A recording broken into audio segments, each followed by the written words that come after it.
দুইটার সময় তওবা করে লাভ নাই। একটা হচ্ছে মৌতের যন্ত্রণা শুরু হয়ে গেলে, মৃত্যুর যন্ত্রণা শুরু হয়ে গেলে আগে পা থেকে শুরু হয়ে আস্তে আস্তে গলার দিকে আসে। হাদিসে যেমনটা এসেছে, সূরা ওয়াকিয়ার মধ্যেও আছে যে পায়ের দিক থেকে যন্ত্রণা শুরু হয়ে আস্তে আস্তে আস্তে আস্তে এই গলার দিকে আসে, এবং আত্মাটা গলার এখানে যখন চলে আসে, এখান থেকে মালাকুল মউত আত্মাটাকে নিয়ে চলে যায় এবং চোখ দিয়ে তাকিয়ে থাকে মানুষ।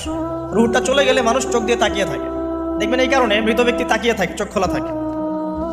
এবং তখন আসমান থেকে সিঁড়ি নামিয়ে দেওয়া হয়, ওই সিঁড়িতে করে আত্মা চলে যাচ্ছে, ও তাকিয়ে দেখে যে আত্মা চলে যাচ্ছে। এবং মানুষ মারা যাওয়ার পরে চোখ জীবিত থাকে অনেকক্ষণ। মেডিকেল সায়েন্স যারা পড়েছে তাদেরকে জিজ্ঞাসা করবে, মানুষ ডেড হয়ে গেলেও চোখ দেখবেন আরও কয়েক ঘন্টা, হয়তো আরও নির্দিষ্ট একটা সময় পর্যন্ত চোখটা কিন্তু জীবিত থাকে। এই জন্যে চোখ বন্ধ করে দিতে হয়। যাই হোক, যেটা বলছিলাম যে মৌতের যন্ত্রণা শুরু হয়ে গেলে তওবা করে লাভ নাই, তওবার দরজা বন্ধ। আর পশ্চিম দিক থেকে সূর্য উঠে গেলে তওবা করে লাভ নাই, তওবার দরজা বন্ধ।